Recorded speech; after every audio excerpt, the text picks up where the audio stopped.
U.S. first quarter new vehicle sales, automotive sales, which actually showed an increase of 5% despite record high interest rates. I think interest rates, what is it, probably a 20-year high that we've seen as far as interest rates go. But despite that, there's still a rather large slowdown in the EV growth. I believe it was something like around 269,000 units were sold first quarter of 2024, which reflects about a 2.6% increase over the same time last year. However, what the analysts are showing is that it's a significant slowdown compared to recent years. So as I hear that, as an automaker, I mean, it's got to be confirmation to those automakers making the EVs. Maybe they're sitting back thinking, wow, maybe we were too ambitious with our plans to attract the consumers to the EV vehicles. Well, ambitious, certainly ambitious. And how receptive are the consumers? That's the real issue, isn't it? Yeah. And with the numbers that we've seen in the first quarter, I think in U.S., the EV shares fell to about a 7.3%, which is a significant slowdown over, past years. So it makes you kind of sit back and think, I wonder if the automakers are scratching their heads, or that maybe this information is giving them confirmation that they were maybe a little bit too ambitious or a little too much aggression trying to push the EVs on the consumers. I just don't feel that the consumers have fully embraced the EV market. Well, the consumers are going to vote with their feet and their wallet. That's right. Yeah. That's the way it works, right? That's very true. And when I think of EV, I automatically think of Tesla, right? They've done great things over the years. I mean, Elon's a genius. But even Tesla has come out, with their reporting, and globally, I think it was a loss of around 9%. And they did come out with a statement, and they said, that was part because they had to retool their factories because they're building the Model 3. Oh, sure. They've also experienced a lot of shipping delays because of the Red Sea. Oh, yeah. And there's a lot of problems in the Red Sea that I think everybody's aware of. A lot of shipping is being diverted around Africa. Right. Mm-hmm. So that's the shipping delays. Not only, in the auto industry, everything is having delays because of the Red Sea issue. Right. And then on top of that, they actually experienced an attack that knocked out their power in their factory in Germany. Now, you don't hear about that, do you? No, you don't. But all of that, take all that in, I can see why that would affect their global sales numbers. But I read something that here in the U.S., it was around 12, 13%, maybe a little bit more, right, that their sales are down here in the U.S. So after the first quarter earning calls have all been, taken place, they've I'm sure, and I'm reading more on this, and I'm seeing more articles that a lot of the automakers are actually scaling back on EV production, as well as delaying and pushing out. Well, name some of those automakers. Well, some of them would be Ford, GM, Mercedes, VW, BMW, Aston Martin, Land Rover, Audi, and Bentley. That's a lot. That's a lot. And I'm sure there's more. And, we've all heard of the company Fisker. I mean, they just produce all electric. Right. Nice vehicles. But, there's been talk that they're potentially going to have to file bankruptcy. I know that they've been in talks with, I believe, Nissan Motor Company to try to see if they could produce the electrical vehicles for Nissan. But I haven't seen anything come out, recently if that was going to take place or not. Interesting. But let's take Ford. It's a huge company here, U.S. You like Fords. I like Ford. I drive a Ford truck. Yeah. I've had Ford Excursions. I love the Ford Raptor. Ford, they've reported the Model E, which is their electric line, in 2023, they had a loss of $4.7 billion. Ouch. Yeah, ouch. That was 116,000 units. If you do the math, it's around 40,500 and change loss per vehicle. Across the board. Across the board in 2023. Now, in first quarter of 2024, they reported a loss of $1.3 billion. Already to start 2024. Right. So I think I read something that, that's like a 84% loss in profits out of the gate. But despite that, the loss in first quarter and the loss that they, had last year, the CEO is still, he's pledged $22 billion for EV development through the year 25. Oh, they have a lot of cash to spend. So we still have the rest of this year, 24, and then they have all of next year. So they're going to continue development into a market that isn't as responsive. Yeah. For the switch over from internal combustion to electric. Right. But they have made changes in their electric vehicle lineup. I know that they've come out and they've halted production of their Ford Lightning, which is the F-150, all electric. I know that we've seen on the news that they've had issues at the factory, catching fire. And I think they said that was due to a lighting issue. That's what I had read. But they're still producing the ICE engine F-150. Right. So they've halted production That's a popular on the truck. Lightning. Oh, yeah, it's a beautiful truck. ICE engine, a hybrid, or even the electric model. I mean, it's a nice truck, if you could afford the price tag, right? Sure. So they've done that. They're also pushing back on their 3-row seating electric vehicles. So that would be their SUV vehicles. I think I read that it's a 2-year delay now. So I think those are going to start coming out in 2027. I know that they are pushing more of their hybrid vehicle, which is the PHEV, their plug-in hybrid. So they have a lot of success there with a hybrid because it's not all electric. And they're kind of putting their eggs in the basket of future clean energy vehicles. And what do I mean by that? That's hydrogen vehicles. Oh, sure. So they're going to produce hydrogen cars, trucks, SUVs, commercial vehicles. But that's future, right? That's future productions. But obviously there's going to be multiple challenges and multiple hurdles with the upcoming hydrogen vehicles because number one is, how are you going to gain consumer confidence when we don't have a widespread refueling infrastructure set up? Well, when are we supposed to see this complete switch over to electric vehicles occur? We've 10 heard years? Yeah, we've heard mandates. 2035. 2035, but obviously we're still not here set up for the infrastructure to go all electric. Well, really, how does that stack up when you look at the rearview mirror at the internal combustion engine here in the United States, and we understand historically that it took about 80 years to roll out the refueling stations across the whole country. Right. Now, granted, some of that had to do with the fact that we didn't have interstate highways before the 1950s. Yeah. But still, that's 70 years ago. Right. That's a good point. I mean, obviously. So then they built out the interstate highway system, and then the gas stations went in. But 80 years is a long time, right, to build that out. Right. We don't have 80 years. No. To build out electric charging stations, do we? No.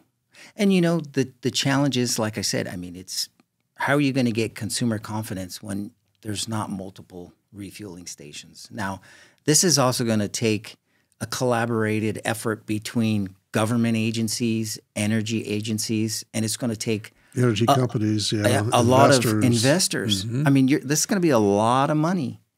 And I've also heard talk that they're trying to come up with solutions to help reduce the cost of the hydrogen fuel cells. So I know that there's been talk in our industry about, thrifting, but what happens if you thrift too much? You walk the fine line. Yeah, it doesn't work. It doesn't work. Right. Because how do you recycle? How do you recover to put that back into the circular economy, right? Sure. A lot of challenges. So there will be challenges. And I'm on for top it. of the hesitation from the consumers, right? Absolutely. That's just number one. Consumer hesitation, right? You can build it. Will they come?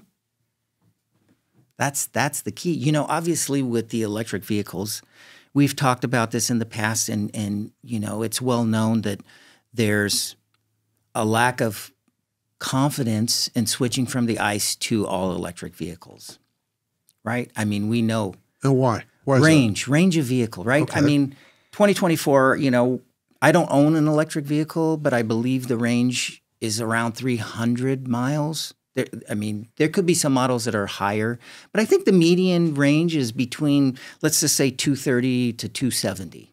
Okay. But I have a question to ask you. What happens with your electric vehicle in extreme weather conditions? Whether it's extremely hot or the other side of the coin, extremely cold. Batteries, they don't like heat or cold. Right. Either one. Right. It affects their ability to hold on to the energy. Mm-hmm. Dissipates. That's right. In both instances. Both sides. Yeah. Hot or cold. Right. We've seen last year there was a bunch of consumer reports on the Jeep, Mm-hmm. the 4xe, that's the hybrid. Right. And people that bought that vehicle that live in cold weather years and states, they were complaining because they weren't able to use the electric portion of the Jeep because it wasn't working because of the extreme cold. Yeah, the cold would sap the energy out of the battery. Right. And we've heard it here where people, they drive around the city and they have a good charge, and it's, middle of summertime out here. It gets warm, Temecula Valley, as you're using up the AC, right? That's draining your battery. So it's the range. That's one of the first things that people look at. They like the freedom of, if I'm going to drive to Vegas, I know there's gas stations. I know there are, charging stations, but that's the next thing I want to bring up. What are you going to Vegas for? Good times, right? What happens in Vegas stays in Vegas. That's funny. But there's limited charging stations available. Right. Isn't that the point? That's the point. And on top of it, recently it's come out, a lot of people have issues with the payment systems being down. Maybe there's system glitches or bugs, we'll say, right? Right. There's vandalism. People steal parts off of these charging stations. Right. Unfortunately. Right. And, we've all seen it on the news where there's a line of cars and people have been waiting hours just to charge their vehicle. Now, didn't you tell me around Christmas time you guys had some family come down to Temecula Valley and they had an electric vehicle? And what did they experience? Oh, yeah. There was a little bit of time where they had to leave for, I don't know, hour and a half to 2 hours, something like that, and go find a charging station because they had to turn around and drive back home. So they had to go find it. They had to go find it. Wait, charge the vehicle. Right. Oh, gosh. I mean, they got through dinner, but during dessert, they had to go get their charge and come back. So they had to go find it. Huh? They had to go find it, yeah. Wow. It wasn't next door like refueling stations are. Yeah. Nearby. Right. It's just about every But corner. that's just the way it is right now. Currently. Because there isn't that many out there. Right. But they're expensive. They're higher cost than the average internal combustion engine car. Oh yeah, and that's only going to go up, right? If we're pushed to all electric, what do you think is going to happen to the price? Now, another thing that is a challenge in the EV market is the price of the vehicle itself. Right. If you can go, it just depends on individuals. It's economic to scale, right? Right. If you can afford the You can afford it, $50,000 car, Mm-hmm. it doesn't matter. Mm-hmm. But I think last year there was a report. let's just say it was 40,000, the EV was at least $10,000 higher. Something like that. In that same kind of category. Right. Well, it costs more to insure it. Yeah, that's my next thing I was going to say is, there was a report that came out in April of this year. It was like the National Insurance Institution or something like that, right? And it was saying that insuring an electric vehicle can cost up to 20% higher than an ICE engine. And we've seen reports that, when some of these EVs are, in a little fender bender even, not a complete smash in. Right. I'm just saying fender bender. It's up to the insurance adjuster to come out and they inspect the vehicle, obviously. We know this. But if the inspector thinks that, if maybe there's a hairline crack in that battery, they're better off just totaling out that vehicle so there isn't a liability that comes back to the insurance company down the road. Maybe something that was overlooked or missed. Oh, because fires. Because of fires. That's important. I mean, you see the videos. Cars are, all plugged have. in and they're in the garage. Yeah. Next thing you know, the people are outside and they're looking at their house in tears because everything went up in a blaze. I have a neighbor friend of ours, and she has the hybrid Jeep. And she was told, don't leave your Jeep inside the garage while you're charging. Oh, it makes sense. Right. So, I mean, those are hurdles. These are challenges. People hear this and they're just like, God, it's just so much easier just to stick with my ICE engine, right? Right. I'm for change and I'm all about saving the planet just like the next guy, but you got to be a little bit more realistic as far as your timelines when this is supposed to take place. Yeah. It's going to take years and years to plan, like we said. It's going to take some time.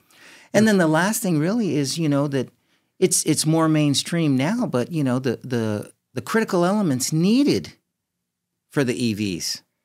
We're talking mining. Yeah, sure. Usually you hear people get the electric motorcycle, electric car, electric bikes. They don't have cars. They take, mass transit because they want to help save the planet. Great, I'm all for that. But there's a huge carbon footprint mining these critical minerals that are needed to put in the batteries. Right. That's right. Well, we don't do any mining of those elements here in California. No. We tend to want to push those outside of the state and allow them to be mined elsewhere so that the pollution is occurring somewhere else. Not in my backyard. Not here. That's right. And with all that being said, with the EVs, Audi, great car company. I like Audis. I love the heritage, the racing. It's just they produce great products. I think a few years back they were committed to a goal, and the goal was 2026. They wanted to have a complete new car product line, all EV. Right. Which is, hey, that's great. If you guys can do it, that's awesome. The e-tron, awesome. That's an awesome vehicle. And they were going to come out with the Q6, great car. And they were going to push that all electric. I think originally it was supposed to come out either this year or early, 2025. But this year, first quarter, Audi has kind of done a 180. And the CEO basically said, yeah, I don't have the write-up, but it was, basically that, our goal was to go all electric by 2026.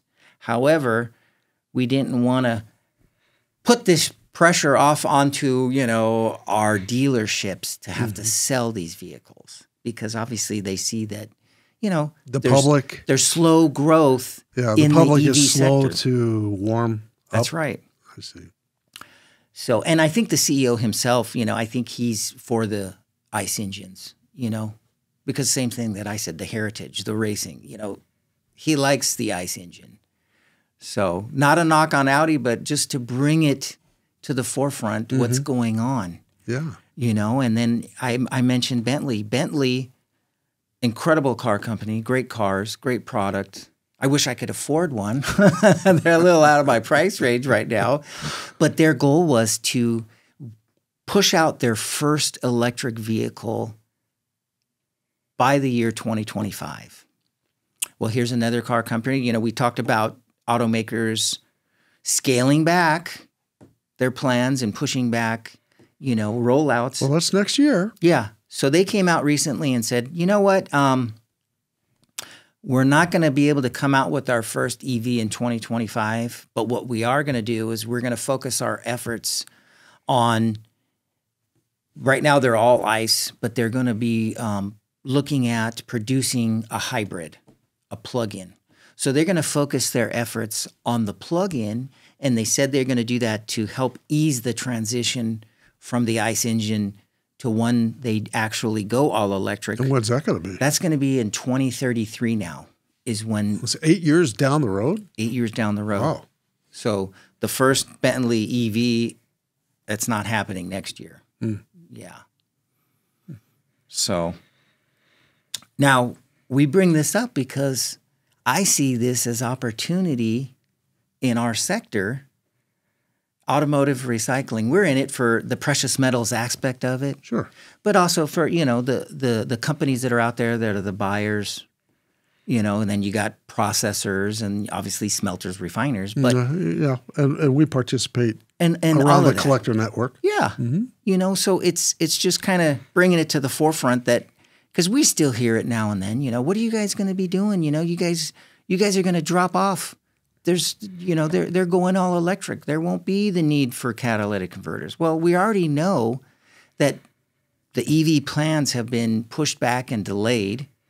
You know, Toyota was the one company from, I think, the get-go that the president CEO, he didn't want to go all electric. He was pushing the hybrid, and their sales are doing great with the hybrid. Oh, they're doing great. Yeah.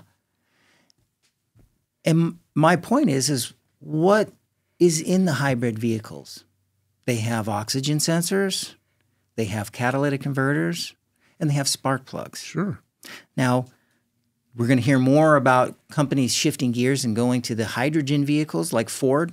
I commend Ford. That's great. They're obviously, they put billions of dollars into their EV cars, but now they're going to, I think, shift gears. You watch. They're going to really focus on the hydrogen vehicle. And again, a hydrogen vehicle. So I guess what you're saying, it's going to have an oxygen sensor, spark plug. Well, of course it is. So what you're saying is the internal combustion engine, whatever form it's going to be found in, whether it's the new hydrogen fuel or it's a hybrid, which has a small internal combustion engine, or a standard internal combustion engine vehicle, those are not going away soon. No. And in our space, we will continue to see the need for recycling of those automotive parts that contain precious metals. That's right. Into the future, probably for the next couple of decades. Mm-hmm. That's what it looks like to us. Now, you made a comment to me the other day. You remember you were telling me, and I don't remember it, you might, about the manufacturing of the catalytic converters. You had a little thing jotted down. You said you were talking about manufacturing in 2023, but what it was going to go up to here in the near future? Well, if you're just simply looking at the number of converters that were recycled in 2023, which was a little bit higher than what we're seeing in 2024, it's projected in the next 6 years to increase by up to 3x or 300% available for recycling, those catalytic converters. Reason is because many of those vehicles are staying off the road longer because of higher interest rates. People staying on the road longer. Staying on the road, out of the recycled market longer. And because interest rates are higher, people can't afford newer cars so much. And what's going to happen is when the rates begin to turn and come down, and these vehicles that were being turned in at 11 to 14 years are going to be turned in the closer to the 18 to 20-year mark for recycling. And we're going to see a tremendous increase in the amount of catalytic converters available for recycling by 2030. So that's kind of encouraging, actually. Right. This year is slower than it was last year. However, we had an unprecedented 3 or 4 year run in the number of converters available for recycling because of higher prices. Right. And I guess you would say the disgorging of those into the recycling stream. Yeah. But what you're talking about here today is very interesting. We're seeing delays. We're seeing higher costs. We're seeing a lot of money being lost in the ramp up of this with Ford. They're really committed to it, but I don't see the commitment of the consumer. I think it takes both. Right. It takes the manufacturer, but the market has to respond to the product. And I think we're yet to see that. And I think it's going to continue to delay the introduction or the uptake in a higher percentage than what we're seeing of the electric vehicle. But that was great. All that information you brought, I appreciate that. You're welcome. Thank you for your time. Thanks.